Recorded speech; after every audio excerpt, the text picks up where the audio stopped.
Balachander sir எப்படி அவருடைய ஈரால நிறைய விஷயங்களை உடைச்சு புதுசாக எந்த நெருடலும் இல்லாமல் காமிச்சாரோ அந்த மாதிரி கிரு வந்துட்டு இந்த படத்தை ஆஸ் அ ஃபீமேலாக அவங்க பண்ணியிருக்காங்க.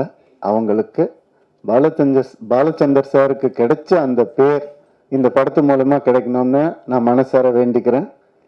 அண்ட் இந்த படம் பல உண்மைகளை வெளிக்கொண்டு வந்திருக்கு.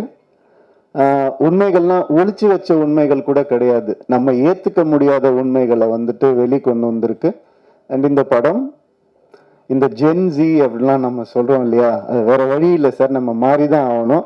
நீங்கள் வந்து பேப்பரும் பேனாவும் சில வருஷம் முன்னாடி பிடிச்சிட்டு உட்காந்துருந்தீங்க, இப்போ கேமராவை கையில் பிடிச்சிட்டு உட்காந்துருக்கிறீங்க.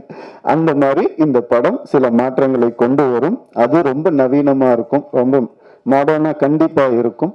அந்த சில கான்செப்ட்ஸ் வந்துட்டு சொல்கிறது வந்து மிக தைரியம் வேணும். எப்படி வந்துட்டு கிரு வந்துட்டு ஒரு டயலாக், அதாவது உங்கள் எல்லாத்தையும் வந்து உங்களுடைய எல்லா பிரச்சனையும் வந்துட்டு ஃபெமினிஸ்ட் ஆங்கிளில் திணிக்காதீங்கன்னு ஒரு ஃபீமேல் டைரக்டர் சொல்லும் போது அதுக்கான வேல்யூ வந்துட்டு 100 மடங்கு அதிகமாகுது. ஸோ அதனால இந்த மாதிரி விஷயங்களை பேலன்ஸாக சொல்லியிருக்கிற ஒரு படம் காதலிக்க நேரமில்லை. நிறைய வேல்யூஸை வந்துட்டு புதுசாக சொல்லியிருக்கக்கூடிய ஒரு படம்.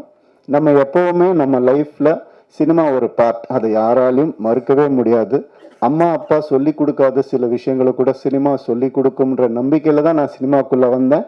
அந்த மாதிரி இந்த ஜென்ரேஷனுக்கு சொல்லி கொடுக்க முடியாத, பேச முடியாத சில விஷயங்களை ரொம்ப அழகாக டீல் பண்ணியிருக்காங்க. இந்த மாதிரி திறமையான தைரியமான டிரெக்டர்ஸ் இன்னும் வரணும் தமிழ் சினிமாவுக்கு நான் ஆசைப்படுறேன். வர பொங்கலுக்கு இந்த படம் ரிலீஸ் ஆகுது.